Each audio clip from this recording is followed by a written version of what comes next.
Boardman Black and Gold is sponsored by Zecca Enterprises, crafting furniture solutions in northwestern Pennsylvania. Call 910-777-3871 to turn your furniture problems into furniture solutions. Hello, everybody. Welcome back to the Boardman Black and Gold podcast. This time it's not exactly with Zane and David. This time it's just Zane. And we're doing a little bit something different here today. The talk is not going to be Steelers. And this is something that we've been kind of thinking about doing for a little while now. I've kind of had the idea of expanding the Boardman Black and Gold podcast into the complete array of Pittsburgh sports. And with opening day being just around the corner, in fact, as of the recording of this podcast, it's not even 24 hours away. I figured that this is about as good a time as ever to start talking Pirates on the Boardman Black and Gold podcast. And especially since the Steelers offseason, obviously we don't have a whole lot of content for the offseason. The nice thing about baseball is that it pretty much completely supplements the NFL offseason with the MLB regular season. So again, I figured that this would be probably the best time to get into the baseball portion of things. And hey, if you guys like this and, this is something that you want to stick around, then absolutely we will continue to do this. The thing about me is that I am definitely more of a baseball brain than anything, really. David has, he's talked with me a lot about the Pirates in recent years. I think he's started to get back into the Pirates fandom just in the last year or so, especially with Paul Skeens becoming relevant. Actually, David and I went to a Pirates game. I think that was last year. Yeah, it was last year. They played the Rays and got mollywopped. And then actually, funny enough, we both went to the same game later in the year, and we didn't know that we were at the game until about the fifth inning of the game. So it was Paul Skeens' start. They were playing the Cardinals, and I was with a couple of friends, and we were sitting right behind home plate. They were the best seats that I've ever had at a baseball game ever. And it was for a start with Paul Skeens on the mound, and we got to see the movement of his pitches, the sheer speed of his fastball. Everything was just so incredible. And it was one of the best viewing experiences I've ever had in sports ever. And then about the fifth inning, we realized, oh my gosh, David and his family are sitting in left field, and we ended up getting to meet up after the game, and we talked for a little bit. But that's the kind of cool thing that the two of us have gotten to kind of connect over a little bit.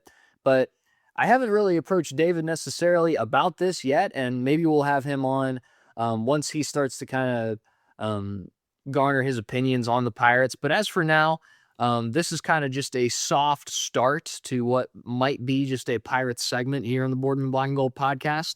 And so I guess just giving you a little bit of information about me, I've been a Pirates fan for a very long time. I remember, well, let's see. So back, I would say 2005 is about when I can first pinpoint watching a Pirates game. There's a chance that I was watching Pirates games earlier than that, but definitely by the time I was 5 years old, I was fairly consistently watching the Pirates. Um, and so I have a lot of experience with this team. Now, the experience I have with the team is definitely not very positive in this, 19, 20-ish years that I've been watching this team, but I am still a Pirates sufferer through and through, and I've been there through all the downs and farther downs that this team has gone through in the 21st century. And I guess for this season, 2025, I'm very uninspired really by, I guess, how excited I am. I'm really not very inspired by this team coming into the 2025 season, which is really frustrating, especially knowing that Paul Skeens has a chance to be one of the greatest pitchers, not only in baseball right now, but literally of all time. It seems like the way that he's presented himself, even in just about 19, 20-ish games as a rookie, it seems like he has the chance to project as literally one of the greatest pitchers in the history of this sport. And the fact that the Pirates really didn't do anything to supplement Skeens in this offseason is kind of the first thing that I was really upset about.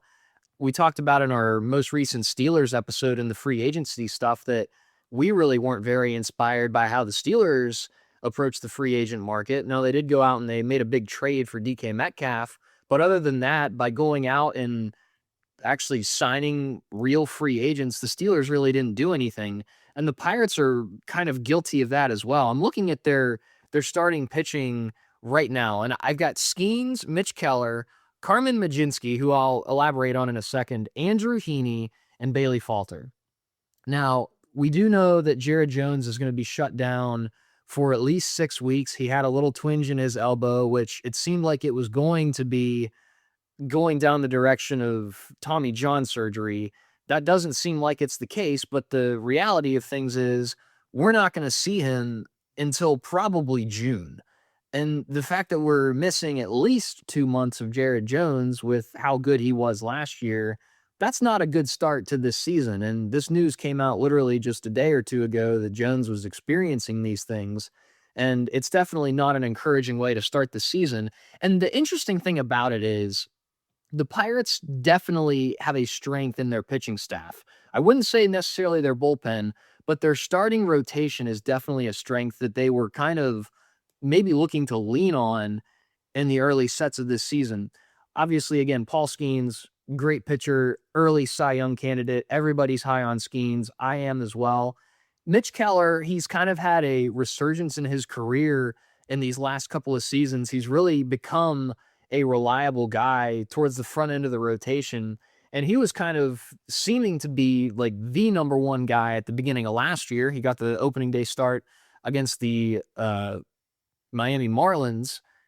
And then now he's like the third starter in a way. Now, if Jones was actually healthy and in the rotation, I think Mitch Keller would have probably been our third starter.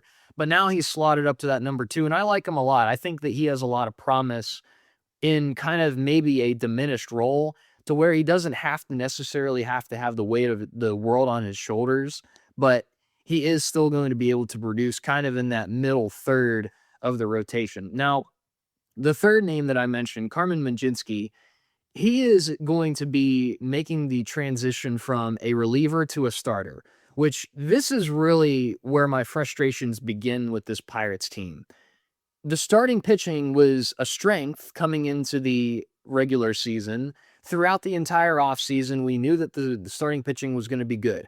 The Detroit Tigers last season went into the playoffs with Tarek Skubal, and that's it. He was literally just about their only starting pitcher, and they were carried by a bullpen, and they almost beat the Cleveland Guardians, who were, again, one of the best teams in the American League last year. They came up just a little bit short of the World Series, but the Tigers gave them a run in the 5-game series, and I was actually at Game 5 when Skubal pitched, and he had just one bad day, and that was, really what sunk them. But the whole point of this, me saying that, I guess, is why are we trying to convert a reliever who was just okay at best into a starter? And not just a starter, but a middle of the rotation starter. Majinski was fine, and he had a really nice rookie season, but the fact that we are relying on him to get like third starter responsibilities, that doesn't make any sense to me. He had a 3.38 ERA last year, and he did start 4 games, but it was as an opener. So he's a good pitcher. I like him a lot, but why are we trying to, fit a square peg in a round hole kind of thing? That just doesn't make a whole lot of sense to me. Now, we did go get Andrew Heaney kind of at the end of free agency, which I liked a lot. And then Bailey Falter had a very nice year last year, and he's kind of projecting as a 5th starter, and I like that a lot. I think that Heaney and Bailey Falter are going to be fine. I think that as far as this, what I'm reading off of is Sports Illustrated, just their opening day roster, just news for the Pirates. I don't think that they're going to actually go in the order that I listed them as. I think what they'll probably do is they'll flip in Heaney maybe as that 3rd starter, and then maybe have Majinski as the 4th starter. That way you can kind of split up the lefties and righties in the rotation, so you're not seeing Heaney one day and then Falter the next day as a couple of lefties. So I like this rotation. The rotation is good, but here's the problem. The Pirates, for the last several years, probably even going back to like 2018-ish. Yeah, I'd say they're about 2018. This offense is just not able to carry no matter how good the pitching staff is. And that's a big problem because my fear for the Pirates this season is that Paul Skeens is going to have 30 starts. He's going to have a 2.15 ERA. He's going to have well over 200 innings pitched, and he's not going to have 20 wins because simply he's going to go 7 innings. He'll give up 2 runs. He'll strike out 12 batters, and the Pirates are going to lose 2-1 because they simply have nothing in terms of the offense. So looking at the roster right now, Bryan Reynolds, obviously, I mean, he's the embodiment of consistency. He just goes out and he produces. Great outfielder. I think his defensive ability is really underrated, personally. I think that the defensive metrics that he sometimes gets discredited for, I don't think that they're actually, I don't really buy it a whole lot, if I'm being honest. I think that the plays that he makes that are above average outweigh the bad plays that he makes that are maybe below average. He's just a complete player. I like him a lot. His arm is going to be a huge asset in right field. He's going to be throwing out runners at second base, trying to stretch singles into doubles this year. And I think that he's going to greatly benefit from moving from left field into right field. And he's going to be flanked by O'Neal Cruz, who's going to be moving into the center field spot as well. So if we look at the outfield, Bryan Reynolds, O'Neal Cruz, and then we're probably going to get a tandem of Tommy Pham and Jack Suwinski. Now, the fact that Jack Suwinski makes the roster is somewhat shocking, but in the same time, this is kind of the last chance he has. I like Jack Suwinski. I think that his upside is good enough to have him as a roster spot. The problem is he just has not produced at the MLB level, I think, in ways that we were hoping that he would. So he had 9 home runs last year. He batted well under 200. But again, he is just 2 years removed from having a 26 homer campaign, and he played some decent offense or defense as well. So this is about his last shot. I don't think they really give him much more than a month at the MLB level. And if he's not producing, then they're going to move on from him because they have plenty of other options to supplement in the outfield. One of them being the veteran Tommy Pham, who is definitely older and his production is really starting to decline. But again, he's fine. I don't mind him. This is like, this might be the 10th team he's playing for. He's just been around for so long, and his home run numbers are down. He's not going to really eclipse the double-digit home runs anymore. Surely not getting to the 20s like he was earlier in his career. But he is, he's 37 years old, and, how much are we really going to expect out of Tommy Pham? Which is a whole big problem that I had with this Pirates offseason. They had an opportunity to go out and to sign a real first baseman and a real outfielder. That was really the only thing that I was wanting them to do in this offseason, was to get a real right fielder. And again, the fact that they're moving Reynolds to right field is fine. I'm okay with that. But they needed another corner outfielder, and they needed a real first baseman. Tommy Pham is not a real he's not a real outfielder. He's 37 again, and he's not going to turn the needle. Is Jack Suwinski going to turn the needle? Probably not. I would love it if he did, but I'm not going to expect it. I don't have high expectations for him, and I think that he's going to be well below average, kind of as he's projected to be. And again, that's the biggest problem that I have with this Pirates team right now, is that they have very specific needs and they have very specific strengths, and yet they don't go out and address the needs. Rather, instead, they actually just continue to make their strengths better, which in a way is making their team weak entirely as a whole. Because again, if you look at this starting rotation, it's good. It's by league average standards good. And here's the thing. Bubba Chandler is right there knocking on the door of the MLB level.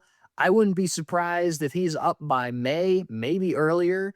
Thomas Harrington is a big name that's going to be getting MLB looks probably at some point this season. Mike Burrows, we saw him at the very end of last season in the Yankees series. He's going to get some looks. This Pirates team has so many options as starting pitchers. Man, I can't speak. I get it. Yes, Jared Jones goes out for injury. It's a really good thing that you have options. But look at this lineup. Here is about the projected lineup. This is the lineup that I'm expecting to see tomorrow when they play the Marlins at 4:00. Behind the plate, I'm expecting Joey Bart. He had a really nice year last year. He's kind of free of the Buster Posey successor syndrome. I think that he had a whole lot of pressure trying to replace Buster Posey when he was with the Giants. And this trade is looking to be really, really good. And I think he's going to be pretty much the entire he's going to be the main catcher. Now, Andy Rodriguez did get the nod over Henry Davis on this roster, and they're probably going to try to implement him into the game plan at some point too. And if they both split time, if they have, say 100 to 60 games split between the two of them, I'd be completely fine with that. I think Joey Bart can handle his own, and I'm excited to see what a full year of Andy Rodriguez can be. I was actually at his MLB debut. That was probably the most wretched game I've ever been to. I think the Pirates lost 10-0. The Guardians just were all over them. There was also the MLB debut of Quinn Priester, funny enough, who he is now with the Red Sox. We traded him for Nick York, who did not make the opening day roster, and that confuses me a little bit. But we'll get to that in just a second. So again, Joey Bart, I expect to be catching tomorrow. At first base, is probably going to be Jared Triolo. He's been getting a lot of looks at first base. He won a Gold Glove as a utility player last year, and I think the glove in itself is good. But here's the problem I have with Jared Triolo being at first base. It's actually the same problem I have with Ke'Bryan Hayes being at third base. And I'll group these both together because your corner infielder spots have to be offensive producers. Jared Triolo was not an offensive producer last season. Yes, his batting average was fine, I guess, and he got on base, which is fine, but he didn't have any slug. He had no power, and he was not driving in runs the way that we need a corner infielder to do. Similarly, Ke'Bryan Hayes hasn't produced really in 2 years, and he's injury-ridden.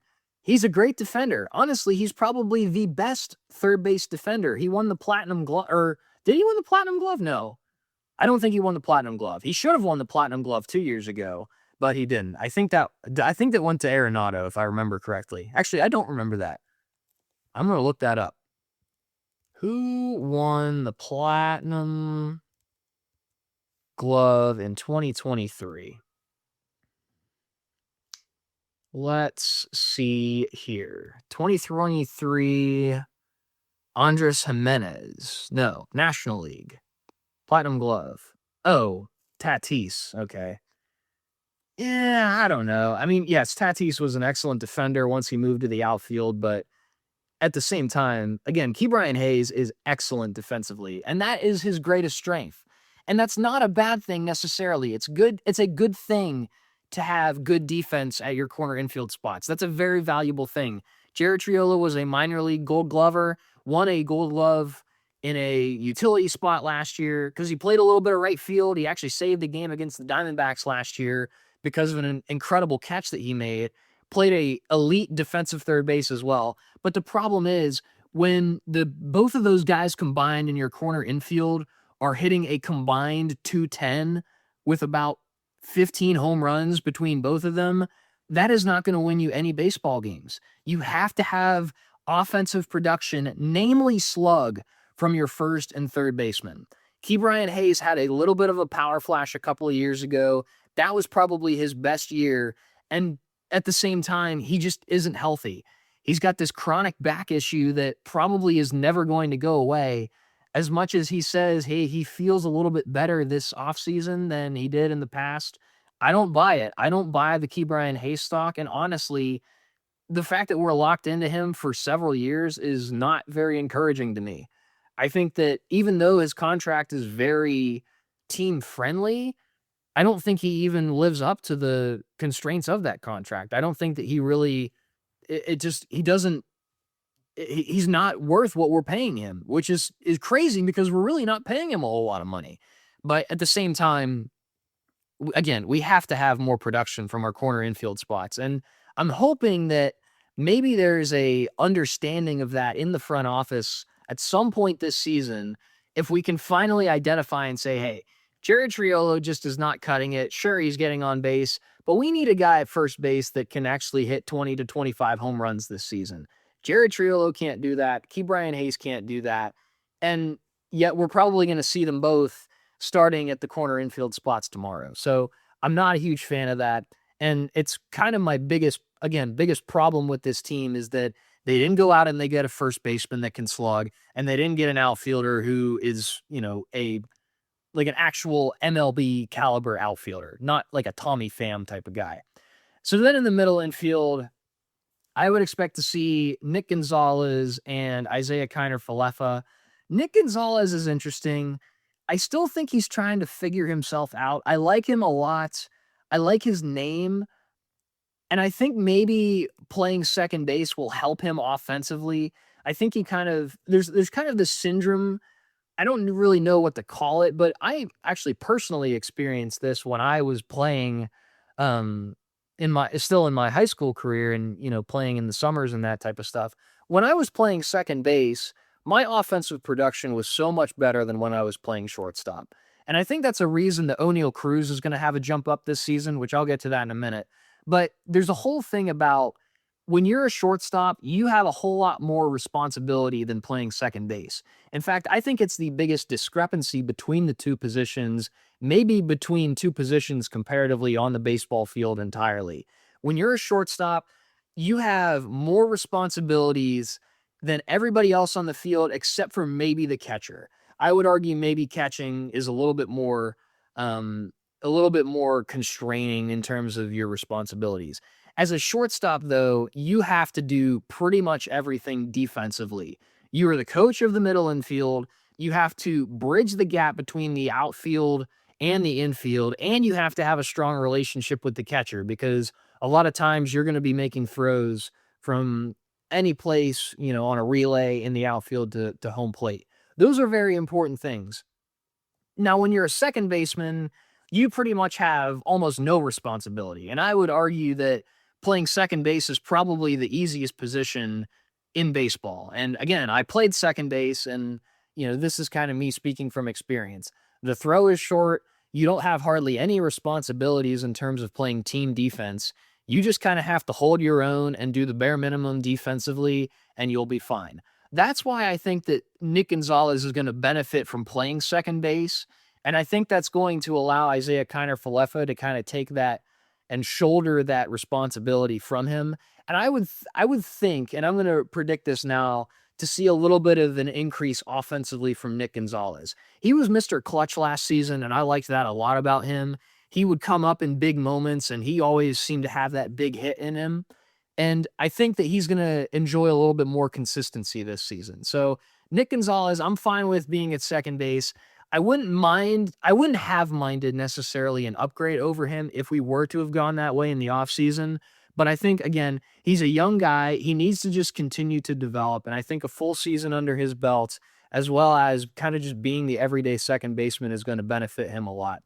Now, as far as IKF, I don't really see the long-term investment in him being super, I guess. I don't see it being super fruitful.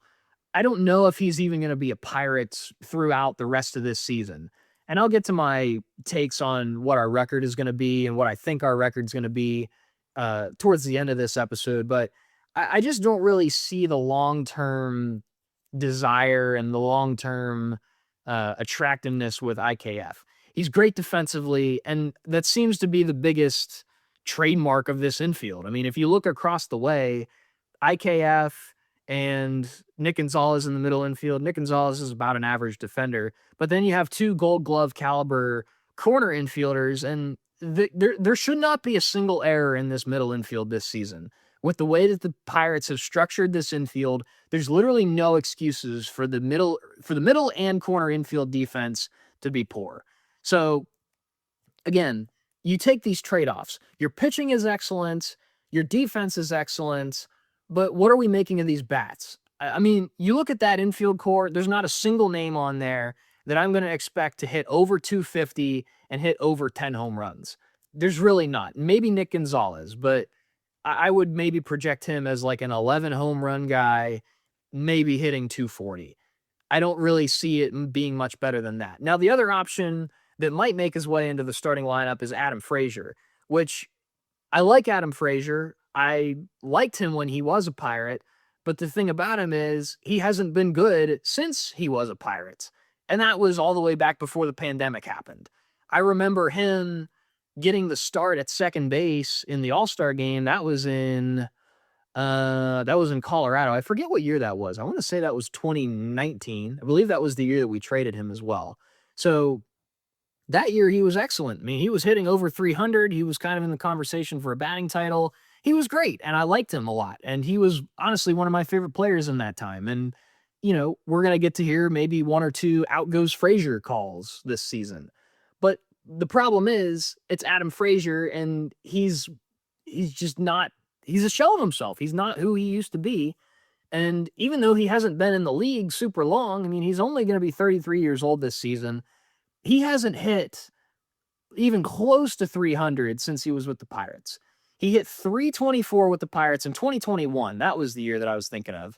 But even before that, 2019, he was good. 2020 was not good for him. He had a rough year that year. But even since then, so I'm looking down the way. 238 with Seattle in 2022, 3 home runs.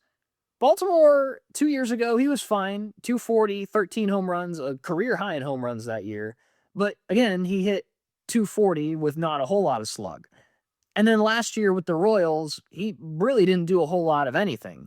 He played in 104 games, hit 4 home runs, and hit 202. That's not going to cut it for me. I get it. The Pirates love these super utility guys that can play any position on the field. But the problem is these super utility guys are not Josh Harrison. Josh Harrison was a guy that could effectively play his position wherever he was put in the lineup that certain day, and he was going to hit 280, 270 each year. Heck, the guy almost won a batting title if it wasn't for Justin Morneau. I think, what year was that? That was, I'm going to look. That was, I'm going to say, I'm trying to guess right now. I like trying to do this and see if I can remember things off the top of my head. I want to say that was 2018. No, was it that year? I think it was 2016. Oh, I flanked it. 2017. Wait, no, is that right? Let's see. Maybe it was 2014. Okay, yeah. So his All-Star year was 2017. I want to say the year he was competing for a batting title. Yeah, that was 2014. Let me just look at this really fast. How much did Justin Morneau, is he on here anywhere? Yeah, there he is. So, okay, it was 2014. Justin Morneau hit 319 that year. Josh Harrison hit 315. So, again, Josh Harrison, he held his own.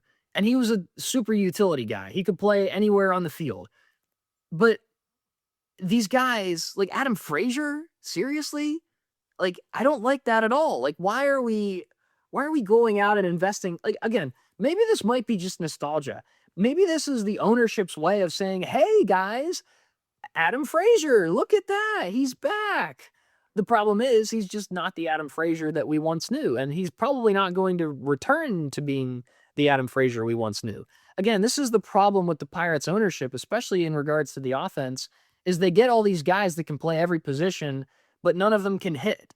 And if we go out and we lose these games 2-1 when Paul Skeens pitches 7 innings of 2-run ball, then it's going to make me really frustrated this year. And that's kind of why my pessimism is kind of showing right now. Because honestly, last year I had some hope for the season. We were kind of coming in, and I was really excited for opening day last year. Honestly, it kind of snuck up on me this year. I've been a little bit more busy. I've had a little bit more work responsibilities.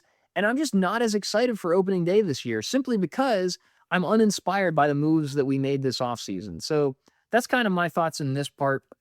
G1 Bay, he makes the roster. Again, he's kind of in the Jack Sawinski club where, hey man, your time's running out. You better either produce right now or, you know, pack it up because we've given you your shot. I remember 2 years ago when I went to the Pirates home opener when Andrew McCutchen returned. That was one of the greatest sporting events I've ever attended. Honestly, it might even just be the number one sporting event I've ever attended. G1 Bay was in the starting lineup that day. And I was fine with that. I liked that because I understood that the assets that G1 Bay could give to the Pirates were so valuable. He could truly be this leadoff guy that we've been waiting for, probably even since Josh Harrison. We were employing Daniel Vogelbach as our leadoff hitter just a couple of years ago. I love the fact that we had a speedster that maybe was projecting as a guy that could hit for some average as our leadoff guy. And I liked that G1 Bay was kind of profiling as that. Now, again, the problem is that he just hasn't done that. He has not produced nearly enough. And my biggest problem with Bay is that why is this guy who has literally all the speed in the world, why does he refuse to take walks? Literally, all you have to do is get on first base and you'll be awarded second base by default because you're so freaking fast. G1 Bay refuses to take walks and he doesn't hit for good average either. The reason Billy Hamilton survived in the league for as long as he did was because he was at least passable with the bat. He knew how to bunt, he knew how to use his speed wisely to get on base initially, and then he would take second base by steal, and then he would take third base by steal. G1 Bay has that type of blinding speed, but he doesn't have the type of game to exploit it, which is just, again, so frustrating that we have these guys with very objective tools that could be used, but they don't use them in the way that they should. And for some reason, nobody has coached him up on how to lay down a drag bunt, how to bunt down the third base line, how to just pepper left center field with a little lazy fly ball that gets over the head of the shortstop. Why are we not teaching this guy to handle the bat? And instead, we're just letting him strike out 2 to 3 times a game, not take any walks, and hit like a $195 every year. I don't like that. And I'm hoping that maybe this season with Matt Haig as our new hitting coach, maybe we'll start to see our philosophies change on the offensive side. Maybe this is kind of what the Pirates want, is these guys that have these attributes that were literally just squandered by Andy Haynes for the last couple of seasons. Andy Haynes was a terrorist, man. He was not what this team needed, especially with as awful as this offense has been for literally years now. So Andy Haynes, he's gone. Matt Haig, I like him a lot. I like the hire. It seems like the people in Toronto liked him a lot, and I think that that's going to translate maybe to this team. And that's going to bring me to what I want to talk about with O'Neal Cruz. O'Neal Cruz, I think, took a step forward this last season. He was a little streaky at times, but in kind of a full year in the MLB, I think he kind of started to come around. Obviously, he was injured literally just days after that home opener that I was talking about just 2 years ago. Actually, I was at the game before he got injured, before he was out for the season in that White Sox series. And I think, again, this last year, I think Cruz kind of proved that he's the type of guy that is going to produce. And again, what I talked about with IKF and Nick Gonzalez, I think that the move from shortstop to center field is going to behoove O'Neal Cruz a lot. I think we saw at the end of last year that his offensive production was going to remain steady, if not trend upward. And similarly, I think his defense is going to be just fine. The dude could fly. And the fact that he's 6'7" and can lay out in the way that he does, I mean, he's made already some incredible catches in spring training. Now, the problem is he is going to have to adjust to, being an everyday outfielder. And I don't know if he's quite ready for that. However, I will say this right now. I am willing to go through the growing pains along with him. I'm not going to chastise him early on if he does have some struggles. I'm going to let it sit. I'm going to let it marinate. I'm going to let him learn. The fact that they just threw him into the fray at the end of last season, that's hard to do, especially mid-season for a guy who's really never played the outfield ever before. But it seems like Cruz himself is he's excited for the move. His son is excited for the move. And I think he's starting to just become what the Pirates are wanting him to be. We saw, again, Fernando Tatis, who won the Platinum Glove just 2 years ago. We saw him make the transition from shortstop to the outfield. I think we're going to see a very similar thing with O'Neal Cruz. Maybe not to the complete caliber that we saw with Fernando Tatis, but I think in a very similar way. So that's the big thing with Cruz. Now, the one guy I haven't talked about yet is Andrew McCutchen, and he's obviously an all-time great with this franchise, which I- I'm I will forever he will forever be my favorite baseball player of all time. And the reason why is because he brought winning back to Pittsburgh. And I get it that this franchise wants to see Pittsburgh win with Andrew McCutchen on the team. They owe him that. When he was traded, the Pirates were trending downward, and they have never trended upward since then. In fact, they've been trending downward ever since he was traded.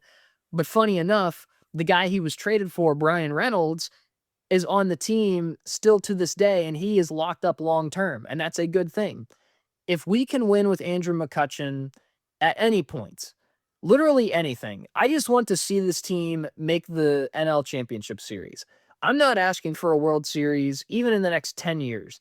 I just want to see this team compete deep into the playoffs, win a playoff series, be a feared team in the league one more time with Andrew McCutchen on the roster. My current thought is that he has 2 years left. This year and next year is when I'm kind of thinking. I could maybe see a third year, but that is only if the team is close to winning in these 2 years, but not quite close, or but not quite close enough to actually do anything substantial. If that happens in these next 2 seasons, I think Kutch comes back on his standard 1-year, $5 million deal and tries to run it back just one more time. And if they can't manage to do something substantial in the playoffs in that time frame, then one, not only did you squander the end of the best player that you've had in this century, but you probably have also squandered Paul Skeens by then, because there's literally nothing. There's no evidence anywhere, written in the stars, written in scripture, nothing. There's no evidence anywhere to suggest that this team is going to pay Paul Skeens when it's time for him to be paid. He is going to demand more money than maybe we've ever seen for a pitcher ever, which is crazy to say, especially seeing as how we let Garrett Cole go just a couple of years ago. Again, this is going to be Garrett Cole 2.0. And the problem is he's probably going to be a whole lot better than Garrett Cole. Maybe not a whole lot better, because Garrett Cole has had a pretty incredible career. But again, this is shaping up to be Garrett Cole 2.0. And again, this is our window. If you're not going to compete in this window with Paul Skeens and with Andrew McCutchen, the two dichotomies of this franchise, one guy who's young, has a desire to bring winning back to Pittsburgh, as he's been saying all week. He's been saying, I'm sick of seeing this wild card video of Russell Martin, because if that's the best thing this franchise has had in this century, then what are we doing? And I agree with him completely. I love the Russell Martin video, but at the same time, I hate it. I hate that that's the only thing I have to hold on to in my lifetime as a Pirates fan. My dad and I have an agreement. The next time the Pirates play a home playoff game, no matter where either of us are in the world, we are going to attend that game together. Because frankly, we don't know when it'll happen, and frankly, we don't know if it'll ever happen again. We made this deal specifically when my dad was thinking about moving to Africa.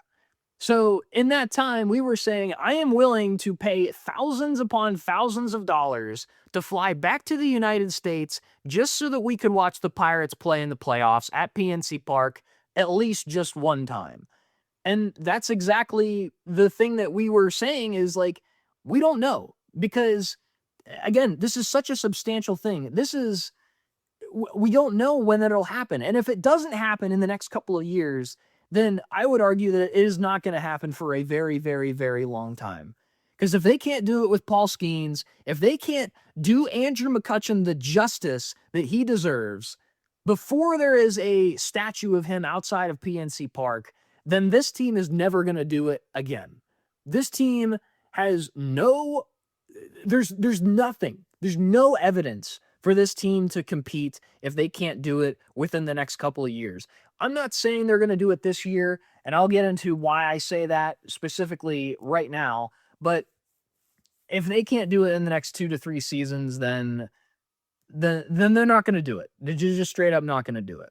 So, as I finish up here, what my thoughts are for this season. I think that this team is going to hover under 500. I don't say at 500 for a very specific reason. And the reason is because of the offense. And I've said it several times already. I don't think this team is going to compete at the level it's desiring to compete at because of their offensive production. I think Brian Reynolds and O'Neal Cruz have great years. Honestly, I think Andrew McCutchen has himself a nice year. And I think Joey Bart and Endy Gonzalez are going to have good years too. But that infield core, if you can't have at least one guy that is like not even just average offensively, then you've got a big problem. And if you've got a black hole from 5 through 9 in your lineup, then you're not going to win baseball games no matter how good your pitching staff is. We already saw it with Jared Jones getting hurt. The pitching staff is only going to be as good as its peak can be. Paul Skeens is great. Is he going to be just as good as last year? I don't know. Honestly, I think he might take a minor step back. Now, that's not saying he won't be a Cy Young candidate, because I think he will. He's got a new pitch, and it's seeming like it's just as unhittable as any other pitch he's had. And I think his desire to win is so much more different than literally anybody else this team has seen in a very long time. I think his desire to win is going to create wins for him that would not happen otherwise. And it's probably going to happen in ways that we think, like, yes, he gives up 1 run in 7 innings and the Pirates win 2-1 miraculously.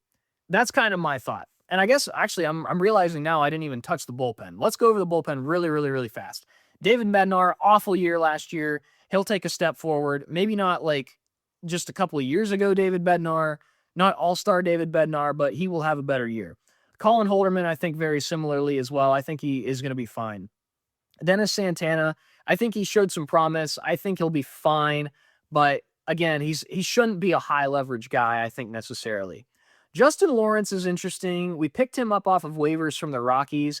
I like him a lot. I like his stuff. He has one of the best pitches in baseball with his slider. It moves so much, and he throws very hard too from a very unorthodox arm angle. So I like him a lot in that way. I think Justin Lawrence is going to be a good addition to the bullpen. Ryan Borucki made the bullpen on the opening day roster. He had a good showing. I like him a lot. Now, the final 3 guys, Joey Wentz, Tim Meza, Caleb Ferguson, all new guys. Joey Wentz, I believe, came from the Tigers. Meza came from the Yankees. Ferguson from the Astros. Those 3 guys, I don't see the vision with them. They're all left-handed pitchers, and I don't like the fact that our best left-handed reliever is Ryan Borucki.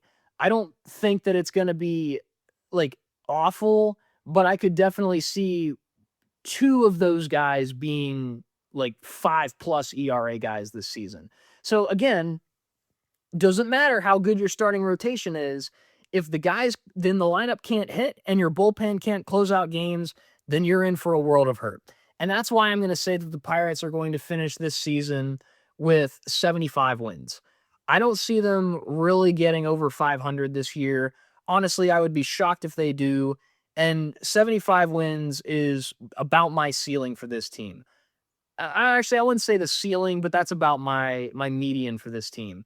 They might scratch 500. They haven't gotten to 500 since 2018, just a random year in 2018. But this team has not been competitive since 2015. They have not displayed the ability to play well late in the season specifically. They've had the problem of getting out to really, really hot starts these last 2 seasons and then crashing and burning literally the moment that they sniff the month of May. So I'm not banking on much changing from year to year, which again is why I'm really not inspired by this team coming into the year. So that's why I'm going to say this team's going to win 75 games. I'm trying to do some math, and I believe 75, so let's be 75 and What's that, 87? 75 and 87. Yeah, I think that checks out. That's not a good record, and that's honestly not good enough. Is that right? 75 and 87. Math. 75 plus 87. Yes, 162. Okay, I did do that right. Yeah, I don't see this team really getting super close to 500. They might be high 70s, but it's not going to be enough to make them super competitive, nor is it going to give them any public notoriety other than Paul Skeens. So that's my problem with the Pirates right now. And I think what I'm going to do with these episodes here on Boardman Black and Gold is we might do some like bi-weekly or maybe monthly recap episodes, kind of going over some news, some thoughts on the recent weeks or the month. And I think what we'll do is I might get David involved in this. I might bring on some guests. I have several Pirates fans, friends that I could definitely supplement on, kind of like what we did with our outside perspective episodes for the football side. So just kind of stay tuned for kind of what we're going to be doing on the Pirates segment. I don't know if I'm going to start talking Penguins at all. The season is kind of over at this point, and I think if we were ever going to do it, we should have done it towards the beginning of the season. So maybe stay abreast about maybe possible Penguin stuff in the future. But as always, like if you like what you're hearing, especially with this Pirates episode, make sure that you leave us a rating on Spotify or wherever you get your podcasts. I know that you can leave a rating. Leave us a 5-star rating if you like it, or if you have some comments.